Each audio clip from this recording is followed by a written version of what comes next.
Côte d'Ivoire, après que le général Gueye se soit brièvement emparé du pouvoir, des élections ont lieu en 2000, mais Alassane Ouattara, comme Henri Konan Bédier, sont empêchés de se présenter. Laurent Gbagbo, issu de l'opposition, l'emporte contre le général Gueye et, comme ce dernier, conteste le résultat du scrutin. Il recourt à ses militants qui descendent dans la rue. Gbagbo avoue lui-même que les conditions de cette élection étaient calamiteuses et promet un gouvernement d'union nationale.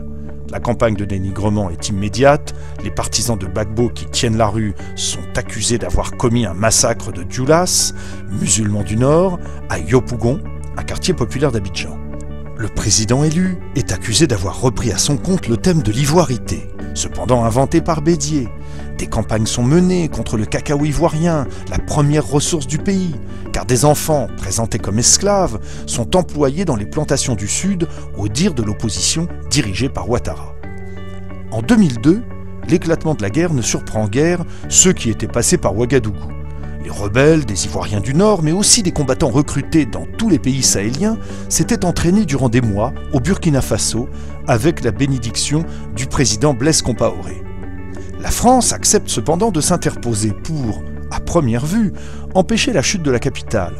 Elle ne fait pas jouer les accords de défense, mais le contingent de la force Licorne se déploie dans une zone de confiance qui coupe le pays en deux, pour ensuite se mettre dans une posture de belligérance avec la destruction des aéronefs de l'armée ivoirienne et des tueries massives devant l'hôtel Ivoire à Abidjan en représailles au bombardement du cantonnement français de Bouaké qui aurait fait 9 morts, dont un Américain au cours de l'opération Dignité. Lorsqu'en 2003, la France, sous Jacques Chirac avec De Villepin aux affaires étrangères, convoque toutes les parties ivoiriennes dans un stade de rugby de l'Inas Marcoussis, la formule de Lusaka, déjà utilisée au Congo, est recyclée. Les rebelles sont placés sur pied d'égalité avec les représentants du gouvernement et ces derniers se voient sommés d'accepter un gouvernement d'union dans lequel les représentants des forces nouvelles occuperont des postes clés, la défense et la sécurité. En outre, les deux armées seront fusionnées. Gbagbo, placé devant le fait accompli, tente de calmer les siens avec à leur tête Charles Blé Goudé, le leader des jeunes patriotes. Les foules en colère envahissent les rues d'Abidjan. Au Congo, dès 2001, la négociation a repris avec Joseph Kabila. Plus malléable que son père, il a compris que, provisoirement en tout cas, mieux valait plier. En échange du départ des troupes étrangères et de la réunification du pays, les principaux groupes rebelles, le MLC de Bemba et le RCD de Ruberva, proches du Rwanda, sont intégrés au pouvoir de Kinshasa. Et ce n'est pas un hasard si le RCD se voit confier la défense et la sécurité, si Jean-Pierre Bemba a la haute main sur l'économie. De 2002 jusqu'en 2006, Joseph Kabila rassure les Occidentaux par sa modération. Il fait promulguer un code minier extrêmement ouvert aux investissements étrangers, promet de privatiser les entreprises publiques et donne tous les gages que lui demande le CIAT, Comité d'accompagnement de la transition, composé d'ambassadeurs étrangers. Il est récompensé de sa modération, non seulement par le vote des électeurs, 54%, mais aussi par le fait que son rival, Jean-Pierre Bemba, se retrouve entre les mains de la Cour pénale internationale. En outre, les accords de paix prévoient l'intégration des forces rebelles au sein de l'armée gouvernementale avec l'appui de la communauté internationale.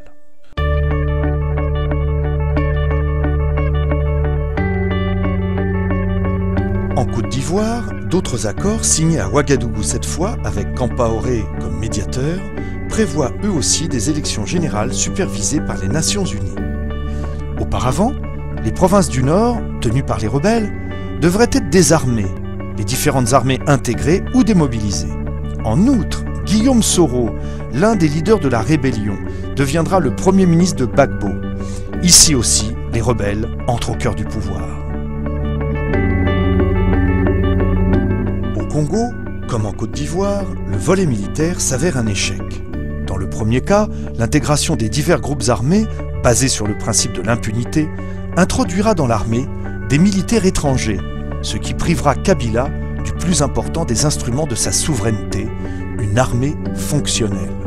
En outre, l'Est du pays n'ayant pas été désarmé, des rébellions comme celle de Nkunda ou d'autres en gestation font peser sur Kinshasa une sorte d'épée de Damoclès.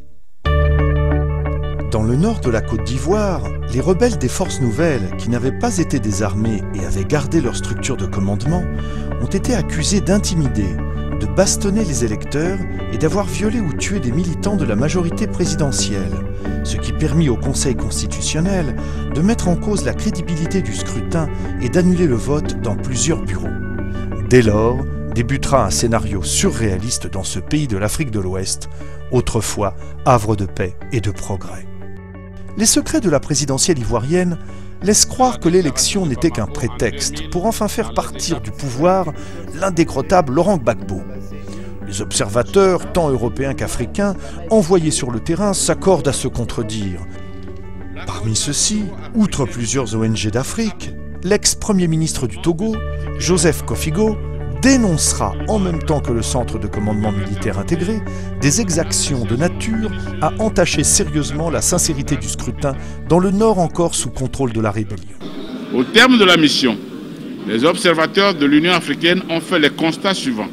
La mission a relevé avec regret des actes de violence graves, notamment des pertes en vies humaines, des atteintes à l'intégrité physique, des séquestrations, des intimidations, des tentatives d'enlèvement et de dégradation du matériel électoral. Autant d'éléments qui devraient faire l'objet d'une appréciation minutieuse de la part des organes compétents afin de déterminer leur impact sur le scrutin.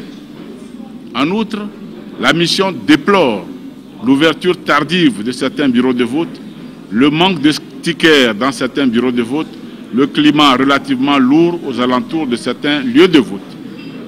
Enfin, la mission déplore la séquestration de 2 de ses observateurs et remercie les agents de l'ONUCI pour le dénouement heureux intervenu à temps. Les envoyés de l'Union européenne, eux, affirmeront le contraire après avoir préalablement reconnu des échauffourées, mais qu'ils estimeront par la suite sans incidence majeure sur le vote. Paris se dit très préoccupé devant la cacophonie qui en découlera et manifestera même son inquiétude face à l'incapacité de commissions électorales indépendantes à donner les résultats de l'élection, alors que seulement 25 minutes la séparaient du délai d'expiration ce mercredi 1er décembre à minuit. Prise au piège du mode opératoire de consolidation des résultats qui prescrit le consensus et confrontée surtout aux difficultés structurelles de la commission composée d'une trentaine de membres de l'opposition contre seulement 4 de la majorité présidentielle, Youssouf Bakayoko, son président, avec un humour incompréhensible en cette période délicate, finira par concéder la forclusion. Remercier les Ivoiriens d'être aussi patients. Nous avons, depuis la fin du scrutin, entrepris de faire un travail de validation des résultats qui nous parviennent des différentes régions de Côte d'Ivoire et bien entendu des différents bureaux de vote et des différentes commissions locales. Ce travail se poursuit. Nous ne l'avons pas encore achevé. Quand nous serons prêts, nous nous tournerons vers la télévision pour vous communiquer les résultats de nos délibérations à l'ensemble de la population. Je veux donc leur demander d'être patients, d'être compréhensifs et puis de nous laisser le temps de travailler en toute sérénité. Il s'agit de problèmes d'une grande importance. Il n'est pas encore minuit, donc nous continuons de travailler. Il n'est pas encore minuit. Nous poursuivons notre travail. Cela signifie que nous n'avons communiqué, à l'heure où je vous parle, aucun résultat. Nous n'avons rien dit à qui que ce soit parce que nous n'avons pas achevé notre travail. Mais avant, l'Élysée tentera le tout pour le tout, demandant ce même mercredi à 23h45 à son ambassadeur à Abidjan, à la suite d'Alassane Ouattara, d'adresser un courrier au président de la commission électorale.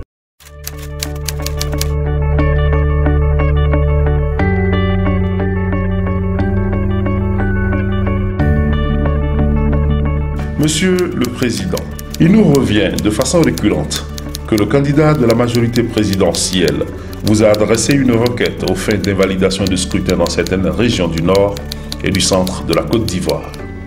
Or, au regard de la loi, il n'est pas de vos attributions d'invalider le scrutin autrement nous vous aurions saisi en invalidation du scrutin dans les régions de l'Agnébi, du Haut-Sassandra, du Moyen-Comoé, du Fromager, de la Maraoué, des 18 montagnes, du Moyen-Cavali, des lagunes, pour les motifs ci-après.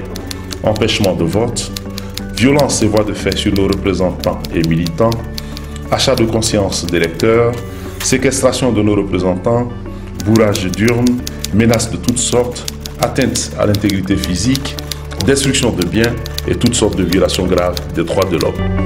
C'est pourquoi nous pensons que la Commission électorale indépendante doit s'atteler aux seules tâches qui sont les siennes, à savoir proclamer sans délai les résultats provisoires de l'élection présidentielle du 28 novembre 2010. Nous nous permettons de rappeler que le délai de 3 jours imparti à la Commission électorale indépendante expire ce jour, avec comme conséquence le risque de voir la CEI dessaisie, ce qui serait un échec dans la conduite de votre mission. Nous vous prions de croire, Monsieur le Président, en l'assurance de nos considérations. Distingué, signé Alassane Ouattara. Le lendemain du mercredi 1er décembre, le secrétaire général de l'ONU, Ban Ki-moon, sur instruction ferme de Sarkozy, appelle en téléconférence son représentant à Abidjan, le Coréen Choi, et le président Forclot de la CEI, Youssouf Bakayoko, à donner et certifier, surtout avant le Conseil constitutionnel, des résultats quelconques de la présidentielle ivoirienne, pourvu que le vainqueur en soit Alassane Ouattara, comme l'exigent Paris et Washington. Susan Rice, alors présidente de l'ONU, membre du cabinet d'Obama, a été chargée de convaincre le président américain dans ce sens, comme le lui a demandé aussi son amie personnelle, Madame Toungara, ex-épouse d'Adama Toungara, membre influent du RDR, le parti d'Alassane Ouattara. La pression monte d'un cran contre Youssouf Bakayoko et Choi, qui, redoutant un soulèvement populaire sans commune mesure des partisans de Laurent Gbagbo, opposent un refus catégorique à cette entreprise périlleuse.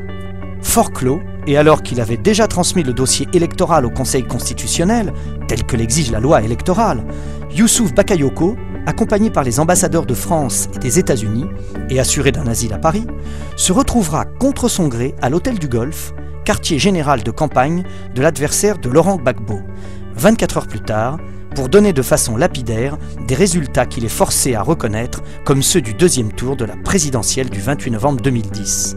Ces résultats, repris en boucle par les médias français, conformément au plan de Paris, seront rejetés par le Conseil constitutionnel ivoirien, à qui revient la charge légale de proclamer les résultats définitifs de l'élection présidentielle.